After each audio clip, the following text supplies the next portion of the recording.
Hello friends, आज आप लोगों को पता ही है कि बजट जो है वो प्रस्तुत किया जा चुका है सन 2016-17 के लिए वित्त मंत्री श्री अरुण जेटली के द्वारा। दोस्तों, बजट किसी भी राष्ट्र के लिए, खासतौर पर अगर हम लोकतांत्रिक देश की बात करें तो बहुत ही महत्वपूर्ण दस्तावेज होता है। ये जो आय और व्यय का एक लेखा जोखा होता है। सबसे बड़ी महत्वपूर्ण बात यह है कि जो बजट है उसका जो एक पर्पस होता है, एक उद्देश्य होता है, वो ये कि हमारे जो संसाधन है ये कोई बहुत ज्यादा नहीं है और किसको कितना मिलेगा और ये लक्ष्य कैसे तय किया जाएगा कि कौन सा क्षेत्र प्रायोरिटी सेक्टर है, ये सारी चीजें तय की जाती हैं बजट के माध्यम से। उसमें सरकार अपनी प्राथमिकता के अनुसार उस क्षेत्र को एक राशि जो है वो आवंटित करती हैं और इस पूरी प्रक्रिया, इस विधिक प्रक्रिया का जो एक नाम है उसे हम लोग बजट कहते हैं। वास्तव में इसे एनुअल फाइनेंशियल स्टेटमेंट कहा जाता है। बजट जैसा शब्द हमारे संविधान में नहीं है। तो आइए हम इसके जो आर्थिक पहलू हैं और भारतीय अर्थव्यवस्था पे जो इसका प्रभाव है उसका एक एनालिसिस करते हैं, क्योंकि ये जो बजट सेगमेंट है वो एनालिसिस पर्पस से आज के समय में हमारे एग्जाम्स में बहुत महत्वपूर्ण भूमिका अदा करता है। तो जैसे कि हमारे कई एग्जाम्स लगातार एक सीरीज में हैं, तो मेरी कोशिश होगी कि हम इन चीजों को थोड़ा सा अच्छे तरीके से समझें, उनके इंपैक्ट को समझें, एनालिसिस कर सकें। तो दोस्तों, बजट जो है वो 29 फरवरी को 2016-17 को प्रस्तुत किया गया और अगर हम बात करें तो जो सबसे महत्वपूर्ण जो बात शुरू होती है वो राजकोषीय घाटे को बैलेंस करने की बात होती है। वास्तव में बजट का जो तात्पर्य होता है कि जब आय और व्यय के बीच का जो संतुलन होता है, जब सरकार खर्च अधिक बढ़ा देती है और उसकी जो इनकम होती है वो जब कम हो जाती है तो उसका जो अंतर होता है वो घाटे के रूप में परिवर्तित हो जाता है।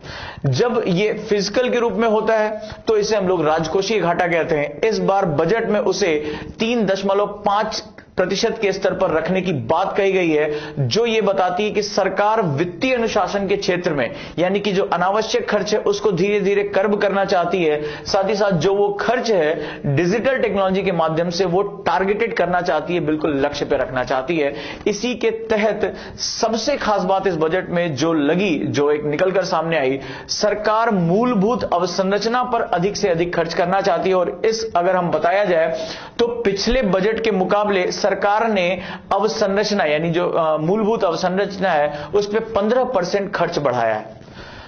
ध्यान रखिएगा, जो ये अवसंरचना पे खर्च होता है, बेसिक इंफ्रास्ट्रक्चर पे जो खर्च होता है वो जॉब क्रिएशन करता है, स्किल डेवलपमेंट करता है।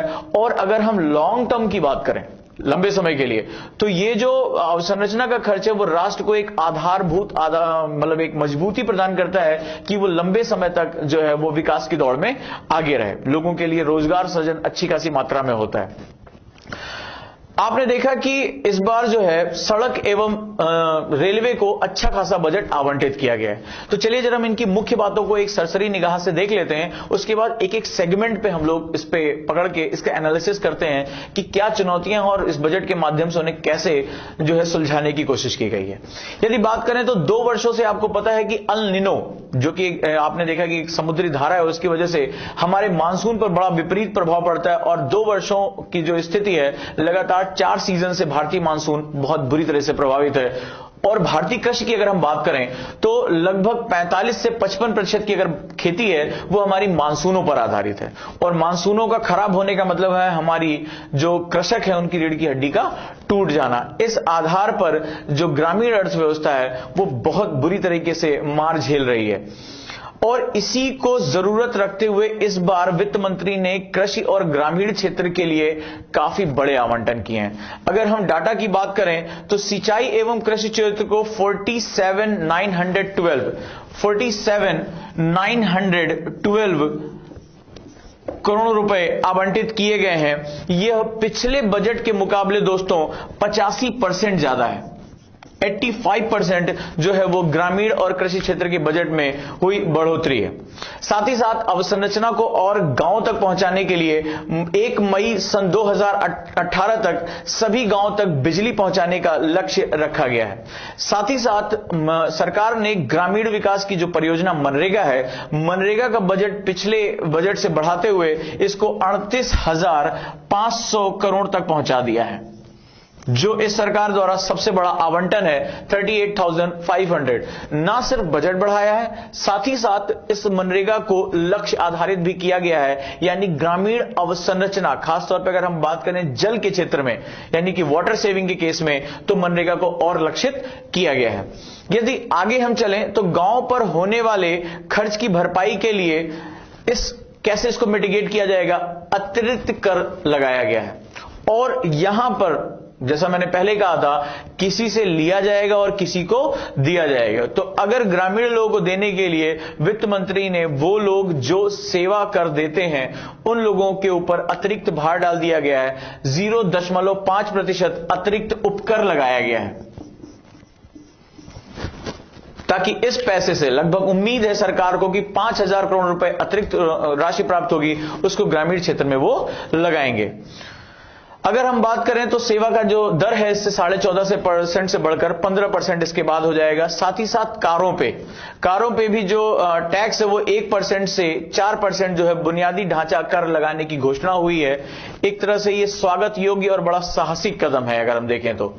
साथ ही साथ सालाना 10 लाख रुपए से अधिक की लाभांश आय वालों से लाभांश वितरण कर के अलावा 10% अतिरिक्त कर वसूला जाएगा। अब कुल मिलाकर यह दिखाई पड़ रहा है कि मध्य वर्ग और जो उच्च मध्य वर्ग है ऊपर की तरफ का, उसके ऊपर धीरे धीरे करों का भार बढ़ाया जा रहा है और वहां से पैसा लेके वो जो ग्रामीण भारत है वहां की तरफ लेके जाया जा रहा है। और कुछ हद तक ये सही भी है, क्योंकि अगर भारत और इंडिया अलग अलग होते चले जाएंगे, इनके बीच की दूरी बढ़ती चली जाएगी, असमानता जन्म ले लेगी और असमानता किसी भी न्यायपूर्ण समाज के लिए बिल्कुल अच्छी नहीं है। मध्य वर्ग पर दबाव बढ़ाते हुए वित्त मंत्री ने भविष्य निधि पर कर आरोपित कर दिए हैं। ये एक ऐसा पॉइंट है जिससे इस समय काफी ज्यादा स्पार्क हो गया है, डिबेट हो गया है। जो पीएफ का पैसा है उस पर गवर्नमेंट ने कहा कि जो पैसा हम दे रहे हैं, इसमें आपको सहायता कर रहे हैं, आपको निकासी के समय पे हम 60%, यानी कि अगर हम बात करें 1 अप्रैल 2016 से भविष्य निधि खाते में जमा होने वाली रकम जब सेवानिवृत्ति पर निकाली जाएगी तो कर्मचारी के कुल योगदान जो उसकी सैलरी से कटा था उस पे 60% कर लगेगा। ये एक तरह से मध्य वर्ग पे एक दोहरी मार यहां पर हो गई है। इस चीज को हमें समझना होगा, इसके डिटेल में हम पहुंचेंगे। इस दबाव को संतुलित करते हुए वित्त मंत्री ने 5 लाख रुपए से कम आय वाले करदाताओं को 3,000 रुपए टैक्स में छूट दी है, यानी टैक्स स्लैब को बढ़ाया है। जो 5 लाख से नीचे जिनकी आय है उन्हें 3,000 रुपए और छूट मिलेगी। साथ ही साथ मकान के किराए की जो छूट सीमा है वो 24,000 की जगह अब 60,000 रुपए कर दी गई। इतना हाउसिंग अलायंस आप गवर्नमेंट से ले सकते हैं। इसके पश्चात काले धन को ध्यान रखते हुए काले धन एवं अघोषित धन की समस्या से निपटने के लिए बजट में अघोषित आय का खुलासा करने वालों और बगैर तहकीकात की केवल 45% टैक्स वसूलने का प्रावधान है। उनको अपने नाम का खुलासा नहीं करना, एक वॉलंटरी उनसे कहा जा रहा है कि आप आइए और अपने पैसे का जो ब्लैक मनी है उसको डिक्लेयर कर दीजिए, हम केवल आपसे उस पैसे का 45% टैक्स ले लेंगे, बाकी सब कुछ आपका। तो एक तरह से इस तरह की कोशिशें हर अर्थव्यवस्था में की जाती हैं ताकि लोगों को प्रोत्साहित किया जाए कि वो अपने काले धन को सामने ला सकें। अगर हम सार्वजनिक क्षेत्र के बैंकों की दशा दिशा सुधारने एवं उन्हें पुनर्पूंजीकरण यानी रिकैपिटलाइजेशन के लिए वित्त मंत्री ने 25,000 करोड़ रुपए का प्रावधान किया है, 25,000 करोड़ रुपीस। पिछले कुछ समय से आपने देखा कि जो पब्लिक सेक्टर बैंक है उनकी हालत काफी खराब होती चली जा रही है और उनके कई जो बैंक है जिनकी हालत काफी खस्ता, उन्हें मर्जर करने की कोशिश की जा रही है।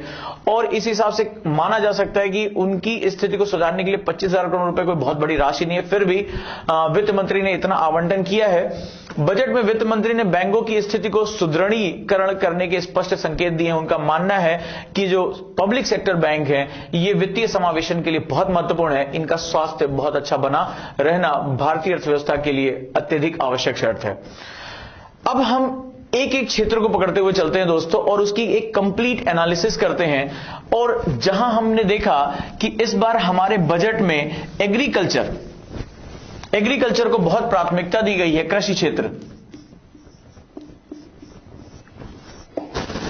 तो हम इसको समझते हैं कि आज हमारे कृषि क्षेत्र के सामने क्या समस्या है। नंबर 1, बजट में क्या प्रावधान किए गए हैं। नंबर 2, और हम इसका एक मूल्यांकन कैसे कर सकते हैं कि बजट क्या वास्तव में अपने लक्ष्य को प्राप्त कर पाएगा? तो सबसे पहले हम यह समझते हैं कि कृषि क्षेत्र की आज की समस्या क्या है। अगर हम बात करें तो जो आंकड़े आए कि 12वीं पंचवर्षीय योजना का दौर चला है जो 2017 तक चलेगा, और उसके शुरुआती जो 4 साल रहे, 3.5-4 साल, उसमें जो एग्रीकल्चर की ग्रोथ रही है दोस्तों वो 1.8% से भी नीचे चली गई है। और उसमें जो सबसे वर्स्ट बात रही कि पिछले 2 सालों में भारतीय किसानों ने, भारतीय कृषि ने जबरदस्त सूखे की मार झेली है, अल नीनो की वजह से भी, और इससे जो हमारा बुआई का रकबा है वो सिकुड़ता चला जा रहा है। यानी आज ग्रामीण अवसंरचना में एक बहुत बड़े जो है कैपिटल इन्फ्यूजन की जरूरत है, बहुत बड़े पूंजी निवेश की आवश्यकता है। इस हिसाब से देखें तो पिछले 2 वर्षों से भारतीय कृषि अल नीनो के प्रभाव से खराब मानसून की मार झेल रही है, जिससे उसमें तीव्र गिरावट देखी गई है। इस गिरावट से 2 हिस्से बहुत बुरी तरीके से प्रभावित हुए, एक खाद्य सुरक्षा और दूसरा किसानों की आय। किसानों की आय, ये दोनों बहुत बुरी तरीके से प्रभावित हुए हैं और आम जनता और किसान दोनों हाशिए पर पहुंचते हुए दिखाई पड़ रहे हैं। ऐसे में यह बहुत समय की मांग हो गई थी कि भारतीय कृषि को और किसानों को बचाने के लिए सरकार एक बहुत अभूतपूर्व कदम उठाए, और जैसा इस बजट में हमें दिखाई पड़ रहा है कि ग्रामीण भारत सरकार की प्राथमिकता में है। और सबसे बड़ी जो एक बात निकलकर सामने आई वो ये है कि किसानों की आय को वर्ष 2022 तक दुगना करने का लक्ष्य रखा गया है। This is one of the best steps taken by the government, क्योंकि किसान को लगातार यह बताया जाता रहा है कि खेती घाटे का सौदा है। हर व्यक्ति अपने कॉलम की शुरुआत ये कि किसी कृषि जो है घाटे का सौदा है। अब आप ये सोचिए कि देश की 55% आबादी जो कृषि पर निर्भर है, उसे रात दिन अगर यह बताया जाएगा कि जो तुम कर रहे हो वो घाटे का सौदा है, तो वो कैसे अपनी जो है जीविका को चलाएगा। जो सबसे महत्वपूर्ण कदम उठा है वो लाभ और लागत के बीच का जो अंतर है उसको बढ़ाने की बात हुई है, किसानों की लागत को घटाने की बात की जा रही है, जिसके माध्यम से किसान अपनी स्थिति को सुधार सकता है। तो आइए देखते हैं कि बजट में क्या प्रावधान किए गए। अगर हम बात करें तो इस बार बजट में कृषि और किसानों के कल्याण हेतु आवंटन में 94% की वृद्धि हुई है कुल, यानी बजट में 94% की वृद्धि हुई है। बजट में देश में बनी और उत्पादित खाद्य वस्तुओं के विपणन के लिए FIPB के जरिए 100% FDI देने की घोषणा हुई है। इसके माध्यम से टेक्नोलॉजी इन्फ्यूजन भी आ सकता है और उनको एक अच्छा मार्केट मिलेगा। बजट में पायलट प्रोजेक्ट यानी प्रायोगिक परियोजना के रूप में उर्वरक सब्सिडी, जो फर्टिलाइजर सब्सिडी दी जा रही है, वो प्रत्यक्ष नकदी हस्तांतरण यानी डायरेक्ट ट्रांसफर, जो बेनिफिट ट्रांसफर है DBT, उसके माध्यम से शुरू किया जाएगा। और जो यूरिया की कालाबाजारी हो रही थी उसको रोकने की कोशिश की जाएगी, लीकेज में भी काफी कमी आएगी। यदि हम बात करें मृदा स्वास्थ्य कार्ड, तो मृदा स्वास्थ्य कार्ड के लिए इस बार 368 करोड़ रुपीस 368 करोड़ रुपीस का प्रावधान किया गया है, जिससे उनके जो मृदा की स्थिति को सुधारा जा सके। प्रधानमंत्री फसल बीमा योजना के लिए इस बार आपने देखा कि काफी धूमधाम से परियोजना शुरू हुई है, के लिए 5500 करोड़ रुपए का आवंटन किया गया है। खराब मानसून की मार झेल रहे कृषि क्षेत्र को सिंचाई नेटवर्क की आज सबसे अधिक आवश्यकता है। जैसा हम जानते हैं कि अभी हमारी लगभग 45 से 50% जो खेती है वो मानसूनों पर आधारित है। इस स्थिति को देखने के लिए एक्सेलरेटेड इरिगेशन बेनिफिट प्रोग्राम, उसके अंतर्गत 89 सिंचाई परियोजनाओं को बहुत ही फास्ट ट्रैक मोड पे लेके आ जाएगा और उससे 80.6 लाख हेक्टेयर भूमि को सिंचित किया जाएगा, उसको सींचा जाएगा। यदि अगर हम बात करें सिंचाई परियोजनाओं को अगले वर्ष 17,000 करोड़ रुपए और अगले 5 सालों में 86,500 करोड़ रुपए की आवश्यकता है। इस समय एक बहुत बड़े जो है पूंजी की निवेश की आवश्यकता है। बजट में नाबार्ड के माध्यम से 20,000 करोड़ रुपए की आरंभिक लागत से दीर्घावधि सिंचाई कोष बनाने की बात हुई है, जो लगातार नाबार्ड के माध्यम से इनको पैसा मिलता रहेगा। साथ ही साथ प्रधानमंत्री कृषि सिंचाई योजना मिशन मोड पर लागू की जाएगी, बिल्कुल ही इसको फास्ट ट्रैक मोड पर ले जाने की कोशिश होगी। अब ये रहे हमारे बजट के प्रावधान। सवाल यह है कि इनका आलोचनात्मक मूल्यांकन हम क्या कर सकते हैं। क्या वास्तव में एक सिविल सर्वेंट के रूप में, अगर हम अभ्यर्थी के रूप में देखें, तो क्या हर जगह सब कुछ सही दिखाई पड़ रहा है? अगर हम बात करें तो आज कृषि क्षेत्र को बड़े सुधार, नई सरकारी नीतियों, बड़े पैमाने पर निवेश, साथ ही साथ कॉम्पिटिटिव मार्केट जो प्रतियोगी बाजार है जहां पर किसान अधिक से अधिक लोगों को अपना सामान बेच सके, कृषि से संबंधित संस्थाओं, सबसे बहुत महत्वपूर्ण बात है रिसर्च इंस्टीट्यूशंस, और विज्ञान आधारित आधुनिकीकरण, केवल आधुनिकीकरण नहीं, विज्ञान आधारित आधुनिकीकरण की बहुत आवश्यकता है। इस परिप्रेक्ष्य में अगर हम देखते हैं तो बजट जो है वो एक लॉन्ग टर्म पॉलिसी, इसकी एक आधारशिला रखता हुआ हमें प्रतीत हो रहा है, और जैसा कि इसका मुख्य उद्देश्य 2022 तक किसानों की आय को दुगना करना है। जब तक हम यह नहीं कर पाएंगे तब तक हम किसानों की आत्महत्या को नहीं रोक सकते, तब तक हम उन्हें खेती से पलायन करने से भी नहीं रोक सकते, जब तक उन्हें हम वो फायदे के सौदे के रूप में परिवर्तित करके नहीं देंगे। साथ ही साथ इस बजट में ग्रामीण कृषि अवसंरचना को प्राथमिकता पर रखा गया है। FIPB के जरिए 100% प्रत्यक्ष विदेशी निवेश की अनुमति दी गई है, और छोटे, इसका फायदा जो है वो सबसे छोटे किसानों को मिलेगा। वो अब अपना जो सामान है, अपना जो माल है, उसको क्या कर सकते हैं, वो पूरे विश्व में विदेशी लोगों को भी अपना सामान बेच सकते हैं। एक बड़ा बाजार उनके हाथ में जो है वो उपलब्ध होगा। साथ ही साथ DBT जो प्रत्यक्ष हस्तांतरण कर रहे हैं, उसके माध्यम से सभी अंशधारक, चाहे सरकार हो, चाहे किसान हो या आम लोग हो, जो टैक्स पेयर हैं, उन सभी को फायदा मिलेगा, क्योंकि सब्सिडी सीधे लक्षित समूह के हाथ में मिलेगी, उसको आधार से लिंक कर दिया जाएगा। यहां तक तो सब कुछ बहुत अच्छा रहा, लेकिन कुछ कमियां भी हैं। अगर हम बजट 16-17 की बात करें तो इसमें जो एक सबसे मुख्य बात वो छूट गई है कि बजट में कृषि विकास एवं अनुसंधान के विषय में कोई बात नहीं कही गई है। रिसर्च एंड डेवलपमेंट पे कोई बात नहीं हो रही, जबकि आज आप जानते हैं कि जलवायु परिवर्तन की वजह से मौसम और जलवायु बहुत तेजी से बदल रहे हैं, और खेती किसानी जो है वो जलवायु की मार से बहुत बड़ी प्रभावित है। ऐसे में एक बहुत बड़े अनुसंधान की आवश्यकता है। दूसरा, अगर हम पहलू बात करें तो अगर हम आर्थिक सर्वेक्षण को देखते हैं तो जो हमारी प्रति हेक्टेयर उत्पादकता है, कृषि उत्पादकता, वो पूरे विश्व के सबसे न्यूनतम देशों में से एक है। और इस हिसाब से अगर बात की जाए तो हमें प्रति हेक्टेयर उत्पादकता को तेजी से बढ़ाना पड़ेगा। उसके लिए हमें बहुत अभूतपूर्व प्रयास करने पड़ेंगे, ये इसमें काफी कम है। अगर हम यहीं पे बात करें, इसमें बीज क्षेत्र, सीड जो क्षेत्र है हमारा, यांत्रिकीकरण, मैकेनाइजेशन और भूमि पट्टेदारी जैसे जो भूमि सुधार हैं, इनको पूरी तरह से अनदेखी कर दिया गया। इसके ऊपर बजट कोई बात नहीं कर रहा है। ये एक बहुत बड़ा मिसिंग पॉइंट है जो एक की फैक्टर पैदा करता है ग्रामीण अर्थव्यवस्था में। बजट में धन का प्रावधान तो कर दिया गया, काफी आपने देखा कि काफी ज्यादा बजट जो है वो उसका प्रावधान बढ़ाकर काफी हद तक कर दिया गया है, परंतु इसका वितरण कैसे होगा इसके बारे में कोई मैकेनिज्म वित्त मंत्री ने नहीं बताया है। अब यहां एक बहुत मजेदार बात शुरू हो जाती है कि योजनाएं केंद्र बनाता है, लेकिन कृषि राज्यों का विषय है। जब तक केंद्र और राज्यों के बीच में सहकारी संघवाद, जिसे हम लोग कोऑपरेटिव सहयोगात्मक संघवाद कहते हैं, वो मजबूत नहीं होगा और दोनों के दोनों किसानों के हितों के लिए एक साथ कंधे से कंधा मिलाकर कार्य नहीं करेंगे, तब तक लाख बजट में बढ़ोतरी कर ली जाए, किसानों की स्थिति बहुत अधिक सुधरेगी नहीं, क्योंकि है ये राज्यों का विषय और पैसा और जो योजनाएं हैं वो केंद्र दे रहा है।